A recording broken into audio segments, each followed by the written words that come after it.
Hey everybody, Pastor Stephen Anderson here from Faithful Word Baptist Church in Phoenix, Arizona with part 13 of my life story. So in 2013, we started filming New World Order Bible versions, and where I came up with the title for that movie was that there was a popular book back in the 90s called New Age Bible versions that, like every independent fundamental Baptist pastor had this thing on his shelf. And so I thought to myself that kind of a 21st century update of New Age Bible versions would be New World Order Bible versions. And the idea was that, a lot of conspiracy theory types or truthers or people who follow InfoWars, New World Order is something that resonates more with them than New Age. And since Alex Jones had promoted our first film, After the Tribulation, we thought, hey, New World Order Bible versions, this could also be promoted by Alex Jones. He did promote it for a little while, but, after he sold a few hundred copies, he kind of just lost interest in it. It wasn't really his thing. But anyway, that's where it came from. And so we filmed the interviews for that. We interviewed James White. We interviewed the Bible Museum guy, Joel Lamp. And, we're working on this film. And after we had done the filming, and we were into more the editing and post-production stuff, Paul and I ran into a serious creative dispute. Now, here's the thing. With the first film, After the Tribulation, as I said in the previous video, I wasn't super involved in, crafting the film as much as I would be in later films. So I was a co-producer on After the Tribulation. But with New World Order Bible versions, I was a full producer, and I was also the exclusive writer of the film in the credits. And so, I took a lot more interest in and worked a lot more on New World Order Bible versions, Marching to Zion, Babylon USA. So I was, putting a lot of time, energy, effort into these films. And we ended up getting to a point where he put out a trailer, and he had decided that he wanted to save money. And instead of using the musician and sound lady that we had used for After the Tribulation, which was Jennifer Riccardi, he was trying to use some guy in Eastern Europe or something that just did a horrible job. And so he's like, oh, it's going to be way cheaper. Yeah, but the product was garbage, okay? And it was so bad. The music was so bad that it just absolutely ruined the trailer. I just hated it. And I told Paul, I said, look, Paul, I understand that you're the director, this is your film, and that you have the final say on things artistically. I get that. But I said, I should at least have veto power of things that I absolutely hate. And I told him, I said, this music is going to ruin the entire film for me. I said, I can't even. And anybody who knows a lot about movies knows that music can really make or break the movie. And so I was really upset about it. I felt really strongly about it. And I said, look, man, I'm not trying to take over creative control here, but I should have veto power over things that I seriously have a problem with. And this guy's the wrong guy to do the music and the sound. I hate the music. I said, I don't even want to share this. I'm ashamed of the product. This needs to be something that we can both be proud of, Paul. And so he just would not budge on that. He's like, nope. I have all the power. I make all the decisions. You don't have any veto power. And, I'm going with this music, and it's my way or the highway. And he basically did not even want to give me veto power over, creative choices that I just absolutely hated. And so I basically just said, well, then, I'm walking away because I'm no longer going to work on the film. Go ahead and finish the film yourself. Do what you want with it. But I said, I'm not helping you with this film anymore. I'm done working on it because I'm not going to work on a product that I don't believe in. And so, we ended up parting ways on that project, New World Order Bible versions, for like 3 or 4 months. Then finally, after like 3 or 4 months, he came back to me and relented and said, like, okay, we'll use Jennifer for the music, and you can have veto power and on these major creative decisions and everything like that. So then, after a 3-4 month hiatus, I ended up getting back on board with the project, and we ended up releasing New World Order Bible versions. And of course, I love the finished product. It's I don't think it's one of our best documentaries, but it's still a great film. I do like the preserved Bible better Pastor Shelley's documentary on the King James. But that being said, I'm still proud of New World Order Bible Versions. I think it's a great film. And so we got it out the door, something that we both liked. And so then we were going to go on to, work on our next film, which was going to be, of course, Marching to Zion. Now, before I get to that, though, I want to talk a little bit about some personal stuff that was going on at this time. So my wife had gotten pregnant in 2013 with identical twin boys. And so when I first heard about this, that she was pregnant with identical twin boys, I got excited. I thought it was really cool. I was really happy about it. We already had 7 kids because in July of 2012, Stephen had been born, and that was just a smooth birth, home birth, and he was born on my birthday. So that's why he ended up being named Stephen, even though he's the 7th child. And so when I heard that we were having identical twins, I was like, awesome, great. And I thought of it as like a 2-for-1, like this is awesome. But of course, it did not end up being 2-for-1. It ended up being more like 1-for-2 or 1-for-5 because of the fact that there are just a lot of complications that go along with twin pregnancy. So my wife ended up having serious complications because the twins had TTTS, twin-to-twin transfusion syndrome. And the way this works is that basically one of them is getting way too much and one of them is getting way too little, okay? And so the one that is getting too little is starving, and the one that's getting too much, like it's not like, oh, great, getting extra or something. It ends up being killed as well. So this can kill both twins. And it was a severe case of TTTS. And so we were constantly going to the doctors and seeing specialists and trying to figure out the best way to navigate this thing. And we were just spending whatever money was necessary. Like money was no object. And so I'm just, racking up money on credit cards, and we're just going to all of the top specialists and, trying to get the best care we could to just figure out how to, allow these twins to survive. So finally, we ended up going out to Los Angeles to, this renowned fetal surgeon out there, because what needed to happen apparently was that they needed to go in and do surgery to separate the twins so that they're doing their own thing, right? Like some kind of a laser surgery to disconnect them so that they're both doing their own thing, because it was getting so severe that, they were both going to die very soon. And so we went out to LA. My wife had this surgery. Obviously, it was a harrowing, stressful time for us. And while we were out there, we ended up, going to church while we were out there because we were over there for Wednesday night. And I wanted to go to Pacific Baptist Church in Long Beach, California. It was a church that I was familiar with, Pastor Esposito, great church, great man. And it ended up just being way too much traffic. So I didn't think that I was going to be able to get there in time for the service. And so I said to my wife, I said, hey, look, it looks like they have this outreach ministry that's closer. And so I think that we could make it to this, satellite church in time, in spite of all this traffic. So my wife and I, we ended up going to the satellite church, and the person running the service and preaching was Bruce Mejia. This is before he was a pastor. So this is the first time I ever met Bruce Mejia. And so we went to the church, and we were just really impressed by Brother Mejia, just the way that he ran the service, the way that he preached. He was just, doing a great job. And I remember kind of taking notes and thinking oh, wow, this guy's got it together. This is some stuff I should implement over at Faithful Word.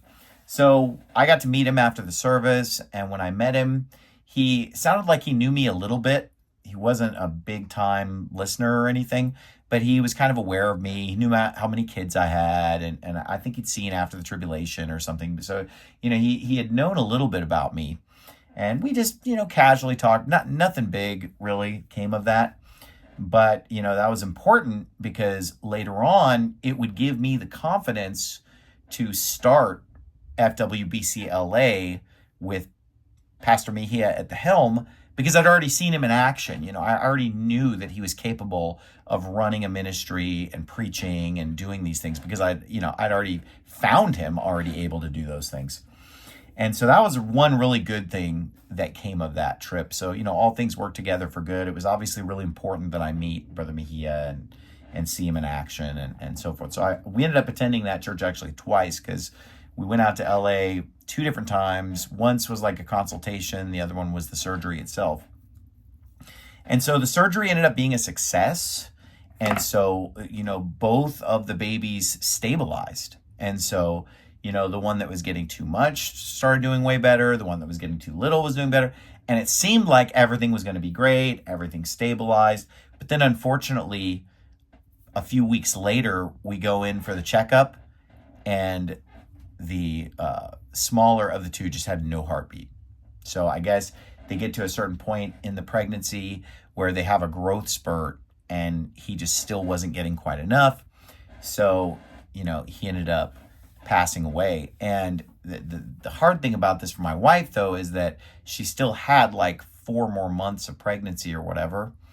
And so, it was psychologically hard for her, because she knows that she's carrying around the living child, but also the non-living, But at least the fact that the surgery had made things separate, it allowed the living to continue living and not to be tainted or corrupted by the corpse.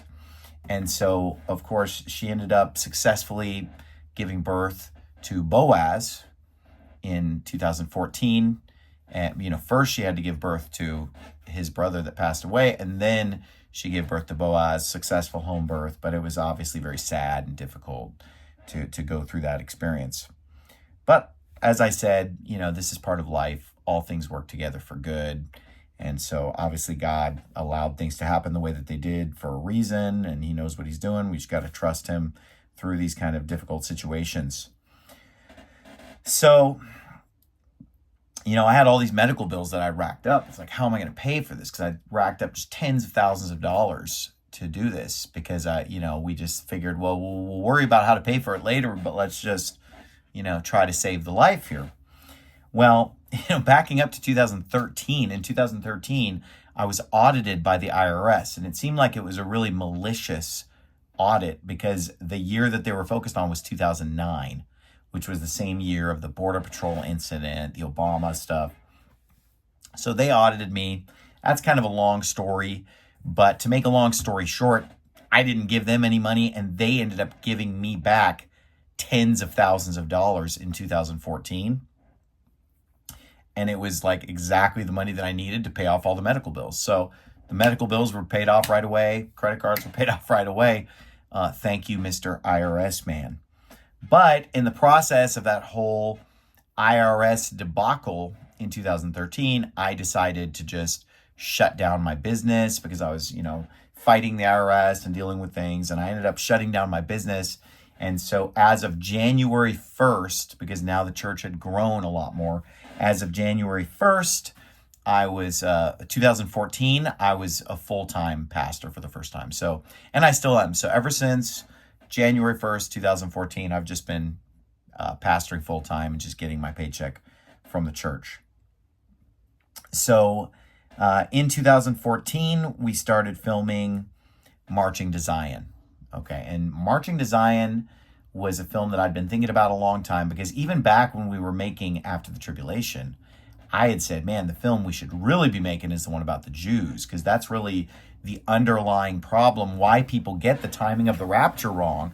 They're wrong on the Jews, and then that leads to the pre-trib rapture, because the two are connected. And so I'd wanted to make that film for a while. The Mormonism film kind of just got discarded as an idea. And so we started working on Marching to Zion. So I sent out an email to 40-some rabbis, just every rabbi in Arizona. I just sent out an email to them. Now later, these rabbis would claim that I lied to them and tricked them and blah, blah, blah. But I didn't. And in fact, I still have the email right now. I'm going to read it for you in my email inbox. I don't think I've ever released this before. But this is the exact email that I sent out to the rabbis, who later claimed that I, went in under a false pretense and whatever. But here's exactly what I said to them, and you tell me if this is true or not.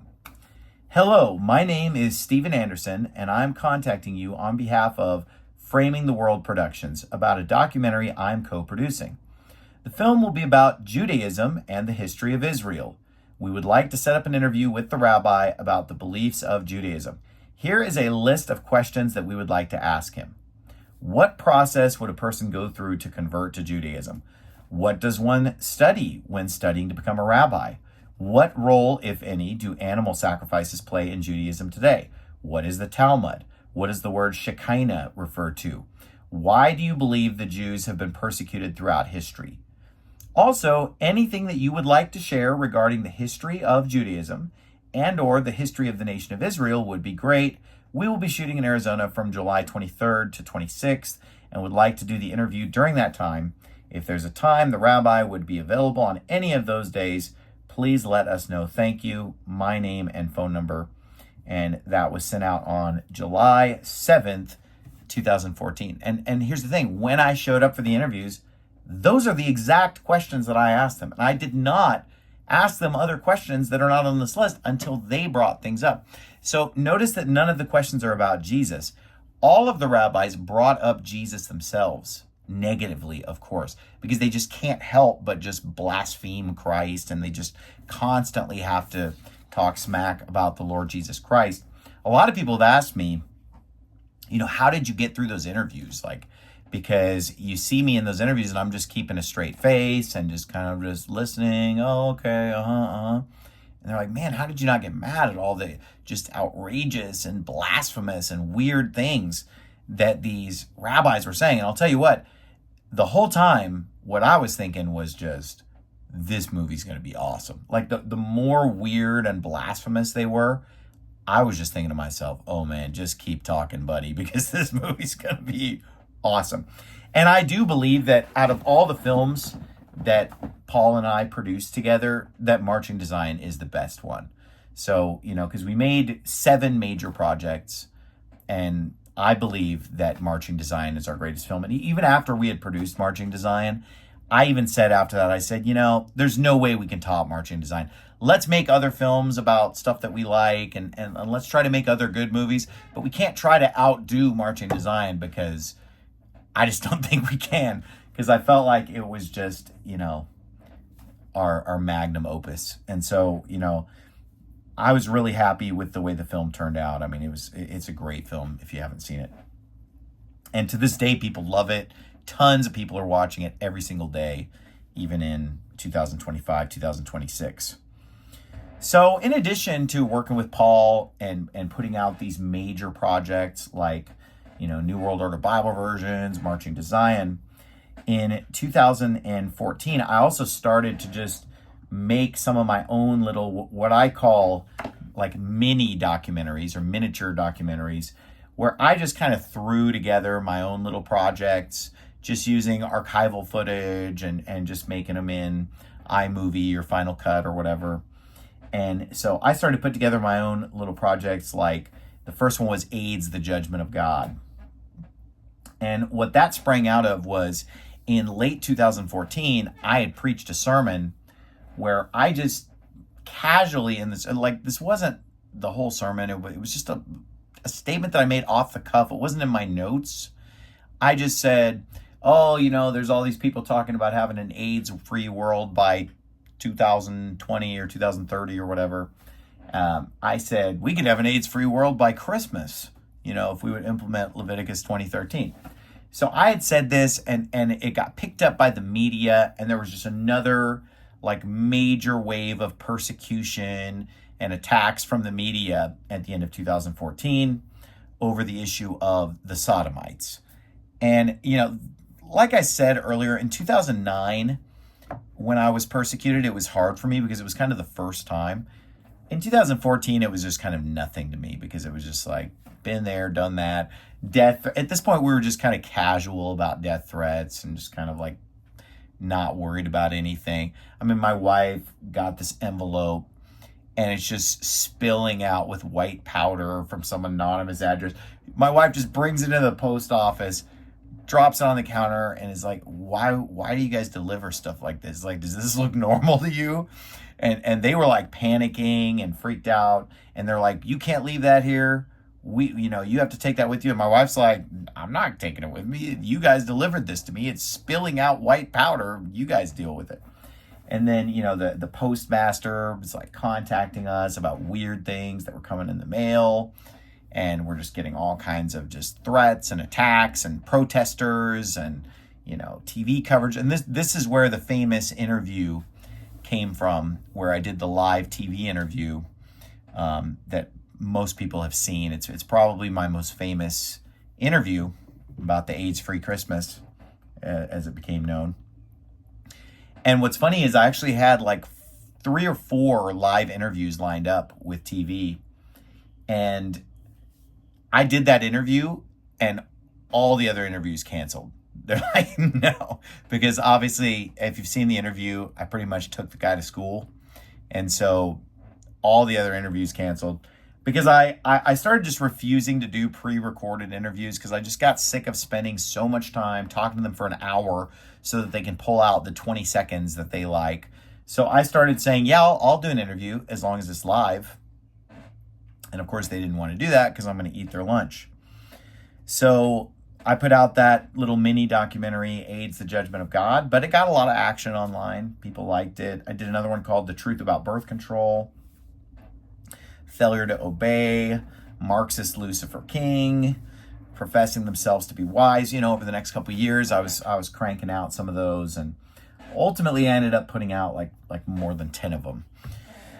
But that was something I was working on. In 2015, Marching to Zion came out, and this is when they actually decided locally to just do a total media blackout on our church because, at the end of 14, AIDS-free Christmas, like I said, I was doing interviews, and honestly, the media was just helping us by giving us attention. And they finally realized that. So they held this press conference after Marching to Zion came out and was just really successful.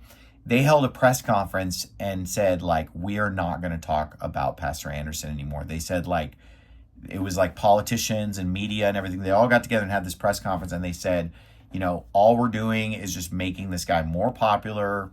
He loves it. He thrives on it. And so we're never going to talk about it again. And they've been pretty good about that over the years. They've just, because they used to call me all the time and just interview me about stuff. But the media just totally blacked out after that and would not talk about us. And so then for the next few years after that, the only media interviews I did were on the Spanish station, like Telemundo and Univision, because I guess they weren't in the club. So the Spanish station would still come and interview me in Spanish, but, the English stations totally blacked out, quit interviewing me.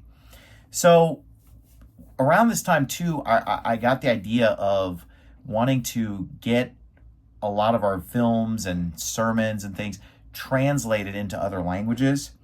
So the Marching to Zion film in particular, we ended up translating into a whole bunch of different languages, getting them fully dubbed. We did the Bible Way to Heaven in somewhere around 100 languages. Marching to Zion trailer was in literally dozens of languages. Went back and dubbed After the Tribulation into Spanish, New World Order Bible versions into a bunch of languages and stuff. So this was a kind of a time where we're just churning out stuff in foreign languages. And so one of the things that we did was we created a fully dubbed Arabic version of Marching to Zion. I say we, but this was 100% me doing it. Paul and I worked together on the Spanish version of After the Tribulation.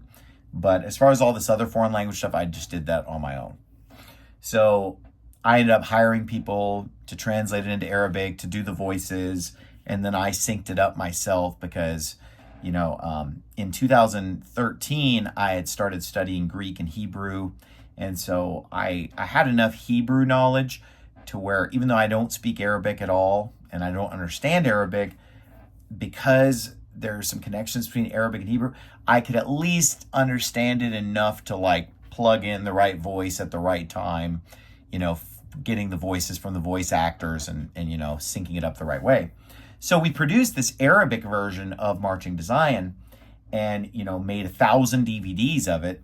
And I said, hey, let's have this event where we go to Dearborn, Michigan, and hand out copies of Marching to Zion in Arabic and do a soul winning event. So that's what we did. We called it Marching to Dearborn.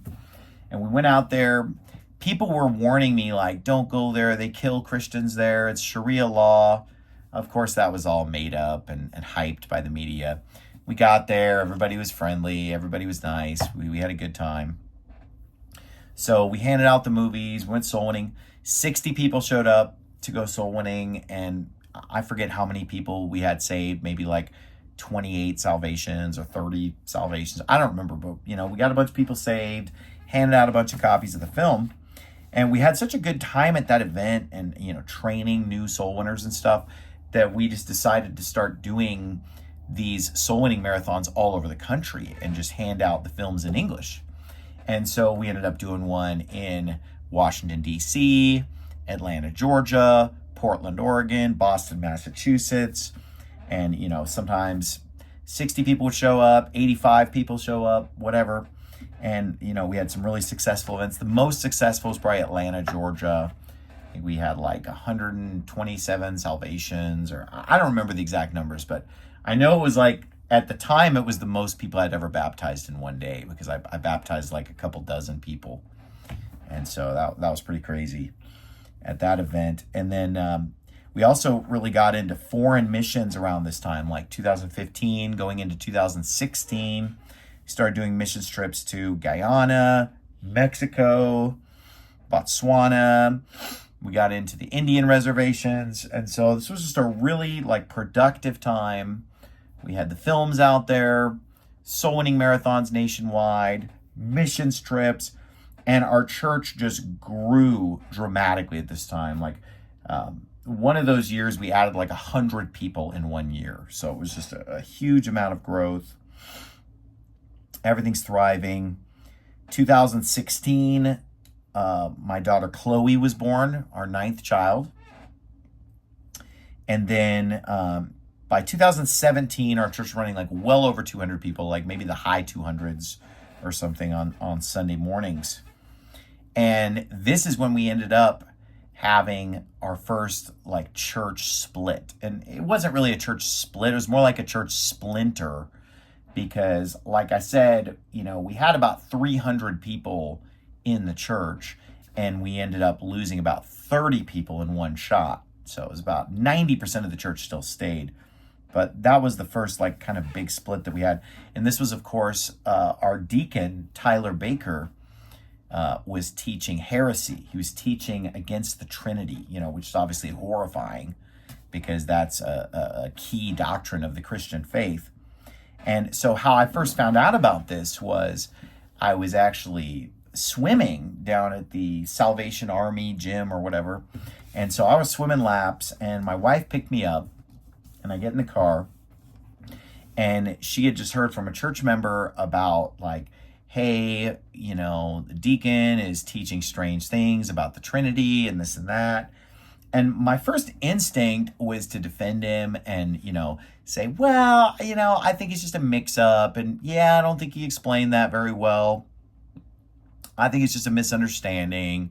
Let me sit down and talk to him and straighten him out. But then she tells me, well, he's going to be baptizing in the name of Jesus only. They said he's going to baptize people and say, in the name of the Father, the Son, and the Holy Ghost, and that name is Jesus.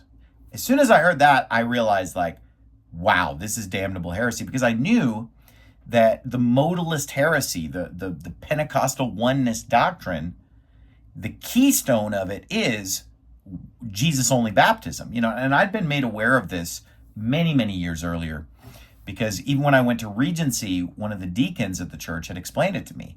And when I first heard about the Jesus only movement, when I first heard about it, I was just kind of I don't really see what the big deal is. Seems semantic. But then he explained to me, no, this is why it's so dangerous. And so I'd already been kind of clued into that. And thankfully, a couple of months before I found this out about Tyler Baker, I had just preached a sermon against the shack. So the shack part 1 and part 2 sermons. And in those sermons, I had preached hard against modalism and Jesus only and all that, and was preaching in defense of the Trinity, because that book, The Shack, also teaches modalist oneness heresy. So once I heard about the Jesus only baptism thing, I realized, like, wow, this guy's over the line. So I ended up, confronting him, firing him, and then he took a group of his cronies with him, and he had been planning to start a church in Jacksonville, Florida. And so, that was where he was saying, oh, when I get there, I'm going to be doing this, Jesus only baptism formula. Eventually, he did start the church there, not being sent out by us. He had to get his dad to ordain him because, no one else would. So when he went out there, he did do Jesus only baptism in the early days of his church. Now, fast forward, and now he has totally renounced all of those modalist oneness teachings that he did back then. He deleted all the sermons he preached back then. He deleted all that, scrubbed all that, and now he says that he believes in the traditional historic view on the Trinity. Whereas, when I was firing him, he was saying that the traditional view on the Trinity is heresy, the Orthodox view of the Trinity is heresy, and it's polytheistic, and it's not three persons, and blah, blah, blah. But, now he's flipped on that, and he's just a diehard, for the classic Trinity. But when you actually listen to him talk about it, though, it's still modalism that he's teaching. He just kind of like now knows how to make it sound like the Trinity. That's my opinion. And also, he has stopped being a Baptist. Oh, by the way, now he's also post-millennial. He's also a Calvinist. So, this guy is just totally flip-flopped on every doctrine, not even an independent Baptist anymore. So he was obviously just a complete fraud. But, I didn't know that. And so as soon as I found out, I fired him. He took a bunch of his cronies with him and so forth. Well, here's the thing. This was a big battle, though, that I had to fight for the integrity of the doctrine of our church and to make sure that any new believers or unstable souls didn't get beguiled and sucked into this false doctrine. So, when this happened, it's a big controversy. It was all over the internet. Tyler Baker's fired, and he made his video, and I made my video replying and so forth. Well, then Pastor Jimenez, decides to get into the mix and just preaches like the worst sermon on the Trinity ever. Just this horrible, horrible sermon called like the Trinity Spectrum, where he basically starts out sounding right, like he's preaching for the Trinity, then just switches and starts saying all this like oneness, modalist type stuff. And he's like, yeah, I'm going to keep on saying that Jesus is the Father. It was just like all this convoluted mess. And so this made me very upset at Pastor Jimenez. I was really upset because like here I am in the middle of a fight, and then instead of helping me or backing me or at least just staying out of it, it's like if you're not going to help, then just shut up, and don't get involved. Why would you want to make it worse? And so what happened was we threw out, because Tyler Baker left, he took some of his cronies with him, and then we threw out anybody who rejected the Trinity. Anybody who didn't believe in the Trinity is out. We're like, look, this is a Baptist church. This is not a Pentecostal church. And if you don't believe in the Trinity, you're out. So we had thrown a bunch of people out. Well, then what happened is after Pastor Jimenez preached his like kind of half-ass Trinity sermon, then people that we had thrown out started saying, oh, well, we just believe like Pastor Jimenez. We just believe like Pastor Jimenez. And obviously Pastor Jimenez is my friend. And no, I don't believe that Pastor Jimenez was over the line as far as being like a damnable heretic or something.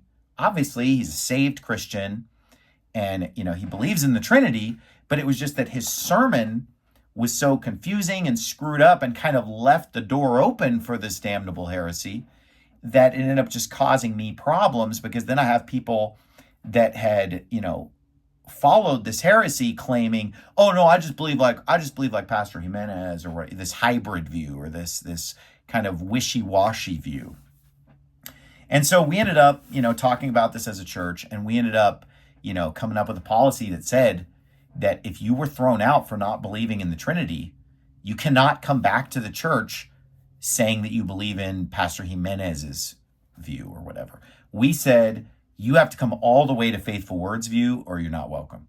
Now, I said, look, if people in our church like Pastor Jimenez's sermon or agree with Pastor Jimenez's sermon, that's fine. It's stupid, but like, I'm not going to throw you out if you're watered down on this. But I said, anybody who was thrown out has to come back all the way on board with our view on the Trinity. And the illustration that I used was like alcohol. You know, for example, if somebody drinks one beer, I'm not going to throw them out of the church for drunkenness because they had one beer. Okay. I don't agree with having a beer, but I'm just saying, like, that's not drunkenness. It's still wrong. But, you know, when the Bible talks about throwing someone out for being a drunkard, I'm talking about somebody who's actually a drunkard, like somebody who's getting drunk. And so what I said was that if we threw somebody out for being a drunkard, we wouldn't allow them to come back as a social drinker. They'd have to come back a teetotaler, you know? And so, like, if somebody drank a beer, I'm not going to throw them out. But if somebody's thrown out for being a drunkard and then comes back as a social drinker who has a glass of wine with dinner, beer with their dinner, whatever, you know, Alcoholics Anonymous will tell you, you know, once an alcoholic, always an alcoholic. And so, you know, you got to be a teetotaler. Okay. I'm a teetotaler anyway. I've never been drunk in my life. And, you know, I don't believe in drinking any amount of alcohol, just to make that clear. But be that as it may, other people disagree and they have their wrong view that it's okay to drink socially. But I said, if you're thrown out a drunkard, you come back a teetotaler. And if you're thrown out as a modalist, you come back all the way on our view of the Trinity, or you don't come back at all. But this was very uncomfortable, and it was made very awkward and difficult by Jimenez preaching that foolish sermon.